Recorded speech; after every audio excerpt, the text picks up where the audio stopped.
مادی دنیا 22۔ میرے پاس ایک خیال تھا جسے میں شیئر کرنا چاہتا تھا۔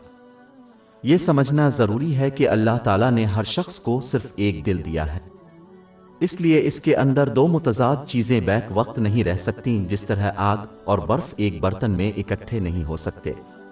یہ اسی طرح ہے کہ کس طرح مشرق کی طرف جانے والا مسافر لامحالہ مغرب سے مزید دور چلا جائے گا، اسی طرح آخرت اور مادی دنیا دو متضاد ہیں، اس لیے وہ ایک ہی وقت میں کسی ایک شخص کے دل میں نہیں رہ سکتے۔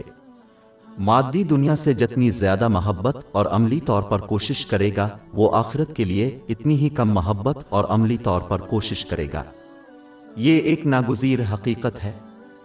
ایک مسلمان کو یہ یقین کرنے میں خود کو بے وقوف نہیں بنانا چاہیے کہ یہ ممکن ہے۔ دونوں کبھی ایک دل میں اکٹھے نہیں ہو سکتے، ایک ہمیشہ دوسرے پر غالب آئے گا۔ یہاں تک کہ اگر کوئی یہ مانتا ہے کہ وہ اس مادی دنیا کی حلال زیادتی میں ملوث ہو سکتا ہے، تو اسے یہ سمجھ لینا چاہیے کہ سب سے پہلے یہ ان کی آخرت کی تیاری سے توجہ ہٹا دے گا۔ دوم، یہ ان کو حرام سے اتنا قریب کر دے گا کیونکہ حلال چیزوں میں ملوث ہونا عموماً حرام کی طرف پہلا قدم ہوتا ہے۔ اس ذہنیت سے بچنے والا اپنے ایمان اور عزت کی حفاظت کرے گا۔ اس کی طرف جامع ترمذی نمبر 1205 میں موجود ایک حدیث میں اشارہ کیا گیا ہے۔